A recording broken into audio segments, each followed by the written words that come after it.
Drug test lang po, Mr. Senator Robin Hood. Yun lang, partner. Partner, baka naman sa mga staff lang sila malakas loob na ipa-drug test. Sana lahat ng elected official, mapa-drug test sila. O, itong tungkol nga sa marijuana issue sa Senado, partner. Dininay ng aktres na si Nadia Montenegro, empleyado ng opisina ni Senator Robin Padilla, na gumamit siya ng marijuana o nanigarilyo sa loob ng Senate premises. Lumabas ito sa report ng Office of the Sergeant at Arms ng Senado kaugnay ng dalawang reklamong tungkol sa malakas na kakaibang amoy mula sa ladies' comfort room malapit sa Senators' Extensions Offices. Paliwanag ni Montenegro, may dala siyang vape sa bag na posibleng pinanggalingan ng amoy. Samantala, wala pang opisyal na pahayag si Montenegro at Senator Padilla kasunod ng paglabas ng incident report. Mga partner, ano ang magiging komento niyo dito? Ako nga, partner, katulad na nasabi natin kahapon, no, dito po sa kay Senator Robin Padilla, dahil PDP laban siya, kilalang supporter ni Tatay Digong, at si Tatay Digong po, nakulong po yan dahil po sa war on drugs. Huwag na tayo magbulahan. Diyan talaga siya nakulong. Napaka-unfair yan kay Tatay Digong kung yung staff ni Robin Padilla ay may pagbibintang, no? Kaya madali lang naman po Senator Robin, no? Hindi na po yan yung kinakailangan pa nating i-subject si Nadia Montenegro sa kung saan-saan na interview, salita dito, salita. Drug test lang po. Napakasimple lang po. Magpa-drug test si Nadia Montenegro, pangatawa na ni Senator Robin Padilla, iharap niya yung drug test. Kung pwedeng i-live yung drug test, madali lang. Katulad ng ginagawa nila Pulong. Tapos pag nakita po yung result na positive, tapos na po. Wala na pong usapan, di ba? O parehab. Kung after 6 months, wala na siyang droga sa katawan, magbago, pwedeng ibalik. Ganun na lang po kasi. Hindi po ubra na ito ay sinabi ng staff ko o sinabi. Wala pong ganun eh. Sa atin pong mga Duterte supporters, wala pong usapin sa droga. Wala po tayong kukonsintihin dapat dahil kawawa naman si Tatay Digong sa pinaglaban niya. Binuwis niya yung kanyang kalayaan para dyan sa laban sa droga, tapos stop ng mga supporter niya, mababalitan ganyan. Drug test lang po, Mr. Senator Robin Hood. Yun lang, partner.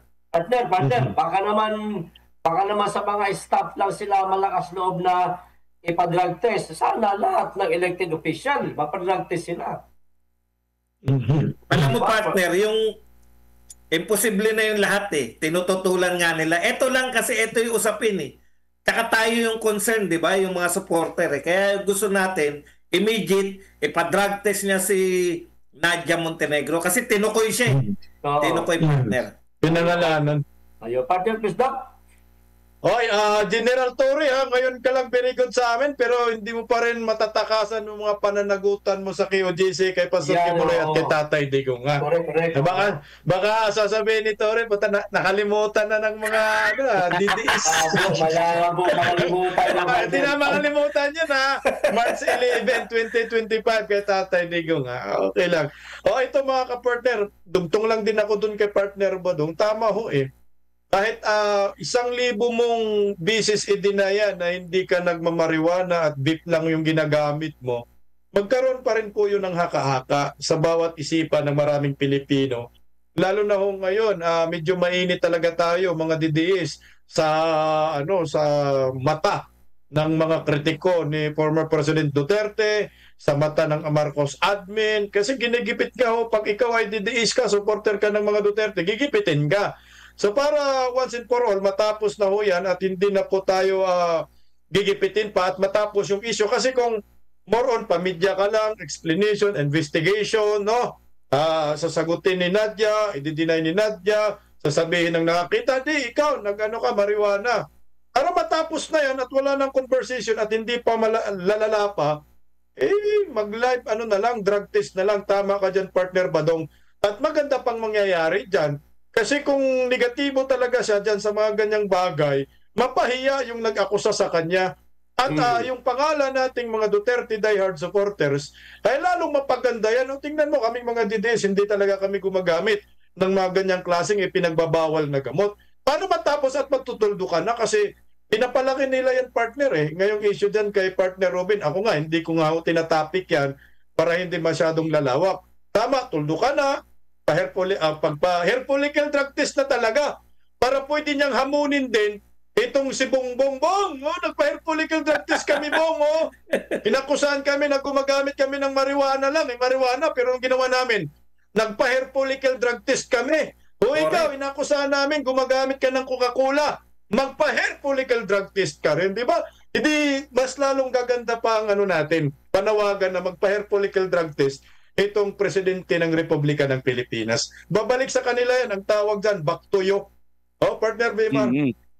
Yan nga, ito ay nangyari napapanahon na kay Senator Robin Padilla, lalo na nga sa mukhang siya rin yata ang may panukala nitong pababain yung bilang ng edad ng bata na paparusahan sa mga heinous crimes. Tungkol din dito ngayon sa kanyang opisina na mayroon ngang nasasangkot di umano na gumagamit ng illegal na damo. At ito pa mga partner, sa aking pagkakatanda, parang si Senator Robin Padilla din yata ang nagpanukala para maging legal medical ang tawag doon, medical marijuana ba? Cannabis. Medicinal siya. Siya rin yata ang may panukala nito na illegal, di ba? So ngayon, for the meantime, Senator Robin Padilla, ito yung magkaano sa'yo, kumbaga, ito yung magdi-distinguish sa'yo, magdi-define sa'yo towards doon sa action mo at mga panukala mo. Baka naman, masasabi ng taong bayan, kaya ka naman pala gumagawa ng panukala na gawing legal itong mga ito kasi nga, andyan, mayroon kang mga tauhan na ganyan pala ang ginagawa. So, mapupulaan talaga tayo dito, Senator Robin Padilla. Aside from dyan na ang ating battle cry at andun nga si Tatay Digong ngayon sa dahig ay lahat naman tayo, ako bilang isang DDS, kahit pigain mo pa ako ng matinding pagkapiga, walang tutulong kahit isang patak dito sa na bayaran o binabayaran ako ng mga Duterte.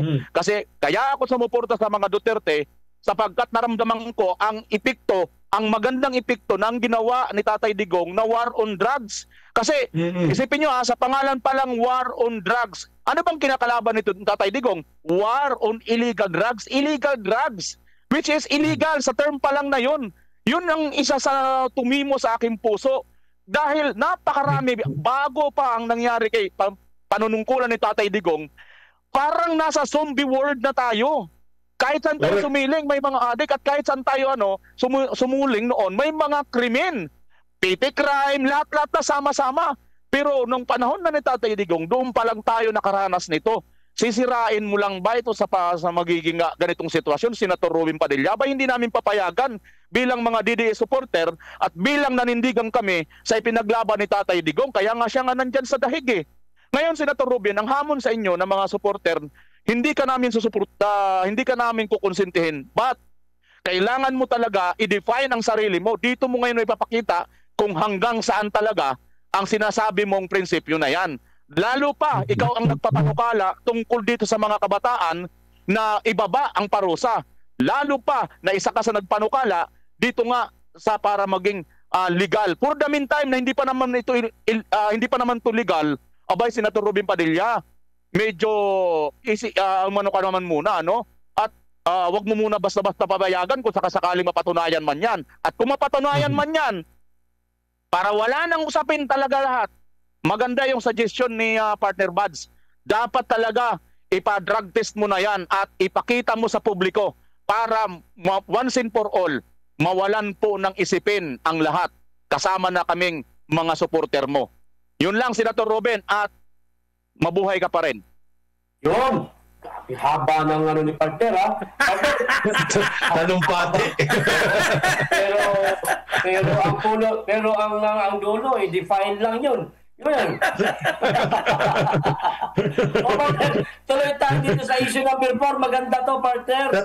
Sige, Partner tuloy mo. KPL, partner KPL, paliwanag Ayan. ng kunti tayo sa mga viewers natin. Oh. Tayo po dito sa Berada Aguila at kami po ay Duterte diehard supporters tayo. Para maliwanag Siyempre. siyempre nagkikriticize lang kami. Ito ay constructive criticism para kay Senator Idol Robin Padilla para hindi po nating pwedeng hahayaan lang natin na parang nakita na natin may mali, kinukonsente pa natin. Correct, oo. I-guide lang natin ng kaunti. Hindi naman kami perfecto dito sa Berada Aguila pero sa tingin ko may mga sins naman yung mga pinagsasabi natin dahil nga ang ipinaglalaban natin ay war on drugs. Suporta tayo kay Tatay Digong at yan nga po yung dahilan kung bakit nasa daig si Tatay Digong. Sana wag mamasamain ng mga DDS yung aming mga komento tungkol sa issue po kay Senator Idol Robin Padilla. Hindi po namin inaakusahan si Senator Idol Robin Padilla bagkos ay meron kaming mga suggestion na po pwedeng gawin ni Senator Idol Robin Padilla upang hindi mabahiran ang kanyang opisina na siya po ay markadong Duterte supporters. Yun lang po.